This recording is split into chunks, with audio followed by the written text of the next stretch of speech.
Hey, what's going on guys? Alex here with TFL Bike, and that right there is the all-new 2021 Kawasaki KLX300SM. That's right, Kawasaki now has a Supermoto. So in this video, we're gonna take a close look at it, go over all the features, take it on a ride.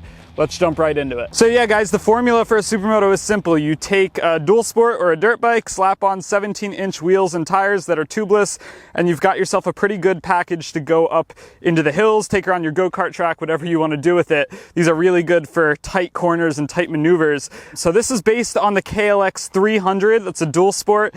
Obviously they put on different wheels and tires, but there are quite a few differences between this and the regular KLX300. Let's go through those. The Supermoto version of this bike has bigger brakes up front than the standard KLX300, so you're looking at a 300mm disc up front, and then around back a 240mm disc right there. And up front you have a 43mm inverted fork that has been tuned specifically for the Supermoto riding style. As far as rear suspension goes, here's the Unitrack shock, and it does have a piggyback reservoir, as you can see right there. And you can adjust the rebound damping and the preload on the rear shock. The handlebar is also a bit narrower on this bike than the standard KLX300. The seat height is slightly lower on the Supermoto version, so 33.9 inches is the seat height on this bike. And then the foot peg position is slightly revised too on this bike. The gearing in the Supermoto version is also a little bit taller, so that should help get you up to speed and maintain highway speeds better than the dual sport. And those are all the mechanical differences between the Supermoto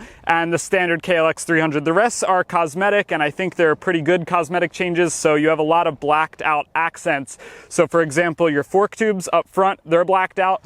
The frame is black on the Supermoto version, whereas it's silver on the dual sport. Also, some of the plastics are blacked out, so you have a black number plate up front and on the side here. And then lastly, the wheels. Obviously these are different wheels than what come on the dual sport. They're 17 inches like I said earlier, but they are also done in black.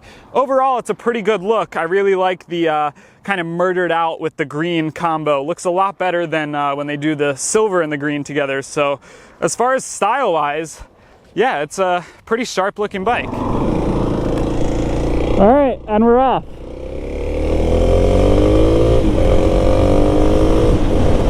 All right, so the first thing I noticed when I hopped on this bike is how simple it is. It feels like an old school basic dirt bike or dual sport, and I don't think that's a bad thing at all. You have no distractions, old school dash. Your controls are just kill switch, starter, headlight, turn signal, horn. That's it. Nothing to distract you, no nonsense, and that's how they kept the price cheap, so you can't complain about that. Now, while the tech is old school on this bike, mechanically it's really not that old school. You've got a 292cc single, so that's kind of old school, but it is water cooled, it is fuel injected, which is nice up here in the mountains, and especially a mile above sea level in Colorado. Now, due to the narrow handlebars, turn in on this bike is really easy. I mean, it just really wants to turn in, and it's really easy to dive into corners on this. It just wants to keep going and keep going.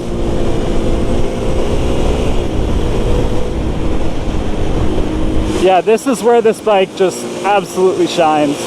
I'm going 46 miles an hour right now, and I'm on a pretty tight, twisty road. I wouldn't want to take this bike much faster on any kind of mountain ride. Just nice and relaxing through the mountains. Yeah, just push it a little bit, accelerate out of the corners, slow back down to let the bike breathe a little bit, because it doesn't love to go 60, and you have one killer machine to have fun on roads like this. All right, just a short 0 to 60 test. I don't have a timer, but here we go.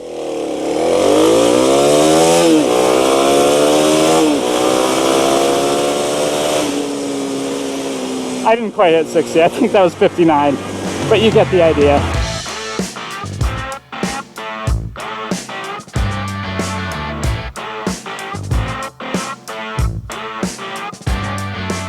So here is the engine. It's a 292cc single, so a thumper, fuel injected, and as you can tell, it's also liquid cooled. This makes 33 horsepower and 21 foot-pounds of torque.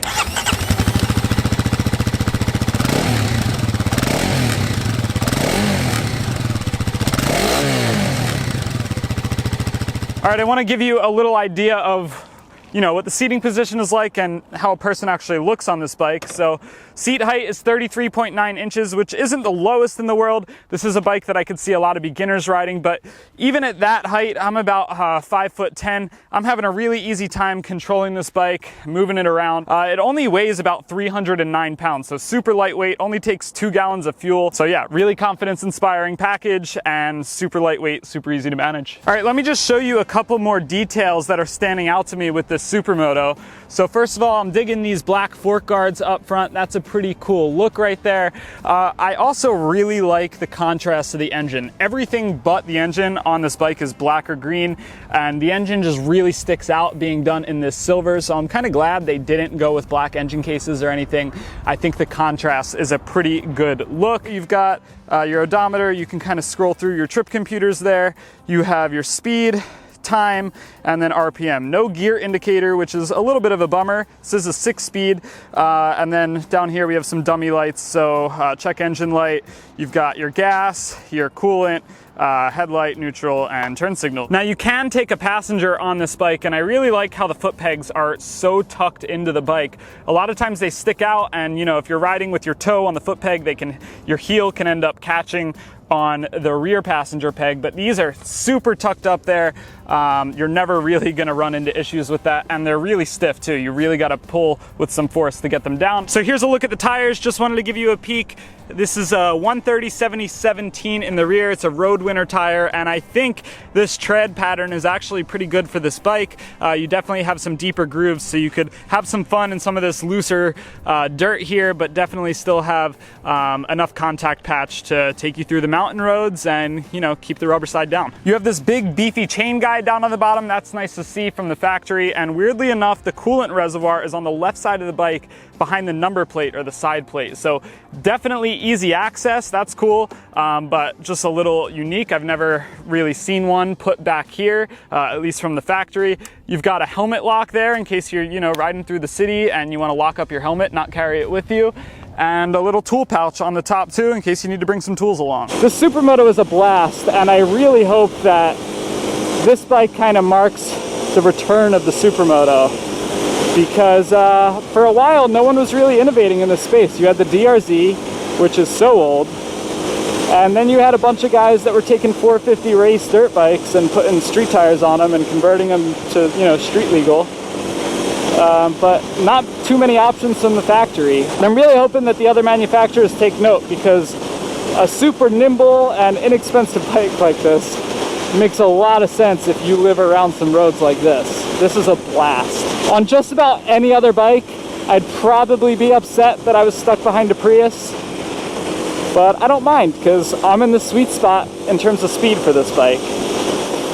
Which is another great point. You can have a ton of fun without breaking too many walls, which is always, you know, kind of a struggle on motorcycles that are super, super fast. You can't really use them to their potential unless you're on a track or are excessively breaking the law to the point where you probably go to jail. So yeah, this is really appealing.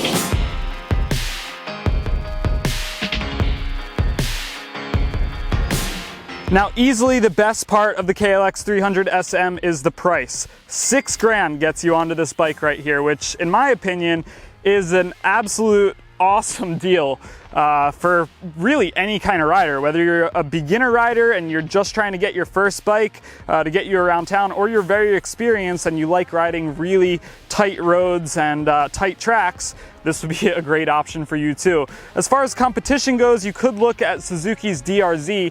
It's not exactly in the same boat as this bike, but that one is $1,500 more than the KLX300SM. And then there's some others out there, not really too many from the rest of the major Japanese manufacturers, but you do have some more premium options, like for example from KTM, but that's gonna cost you a hell of a lot more. So yeah, for $6 grand, this is a lot of bike. And yeah, you could just have a ton of fun on this bike without spending too much money on it, which is awesome. So there you go, guys, the 2021 Kawasaki KLX300SM, an awesome supermoto. It's really a blast to ride. I think this bike does the best on really technical roads, let's say around 40 miles an hour. It definitely can handle the highway still. I did take it up to highway speeds and it didn't have an issue, but it's definitely happier in kind of tight corners at lower speeds. It's a blast to ride, definitely recommend it. It's available now at your Kawasaki dealership. Thanks for watching. Don't forget to head on over to tflbike.com for all the latest in the motorcycle world. Catch you in the next one.